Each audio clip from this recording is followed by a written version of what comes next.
tamilcinemanew.in. BTech மாணவி. அவரது வயதோ 23. அதே நகரத்தில் அவள் அனிமேஷன் படித்து வந்தார். தனியாக வீடு எடுத்து தங்கி வந்தார். அவருடன் பிடெக் படித்த மாணவன் சந்தோஷ் நாயக். இருவரும் நட்பாக பழகி வந்தனர். அந்த பழக்கம் காதலாக மாறியது. இந்த நிலையில் சந்தோஷ் நாயக்கனின் தாயாருக்கு உடல்நிலை சரியில்லாமல் போனது.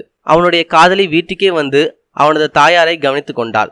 இந்த நிலையில் காதல் நெருக்கம் அதிகமானது. அப்போதுதான் சந்தோஷ் நாயக்கு தெரிந்தது அந்த பெண் இரவில் தூங்கும் பொழுது தூக்கு மாத்திரை சாப்பிடுவாள் என்று. அதனை அவன் வாய்ப்புக்காக கருதி கொண்டான்.